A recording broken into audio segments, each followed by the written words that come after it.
French documentary The Monopoly of Violence exposes and examines police brutality in France, focusing on recent yellow vest protests, but also taking in the suburbs.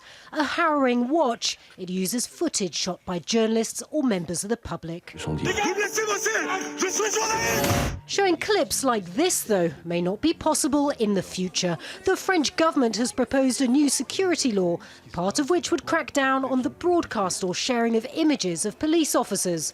Filmmaker DUFRESNE says the bill destroys basic freedoms. The lawmakers want to stop the free circulation of information and knowledge because in the last few years France has discovered police violence. It's something that in reality has existed for a very long time in the suburbs, but was not documented in this way. Video's been used in several high-profile cases of alleged police violence in the country. The death of delivery man Cédric Chouviat during a police check in Paris in January was filmed by a passerby, footage that led to an inquiry. In Parliament, MPs debated the bill. If passed, a person could be jailed for up to a year and fined more than $50,000 for broadcasting or sharing identifiable images of a police officer with the intention of harming them. Outside, journalists and opponents of the law gathered to protest.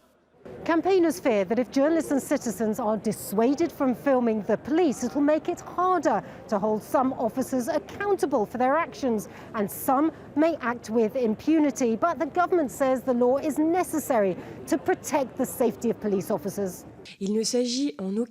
It's not about stopping journalists from working. The law doesn't impact the right to inform for journalists or citizens, but it prevents police officers from having their identities put online with calls to violence or to be subject to reprisals that can have grave consequences. Protecting the police from violence while on duty is essential, says this police union spokesperson, but he says the new law is not the answer. If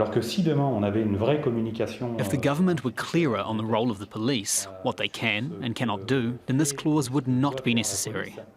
Unrest at demonstrations and recent attacks have prompted the government to take a tougher line on security, but instead of working on building more trust between police officers and the public, some say the new law threatens to erode it. Natacha, Butler, Al Jazeera, Paris.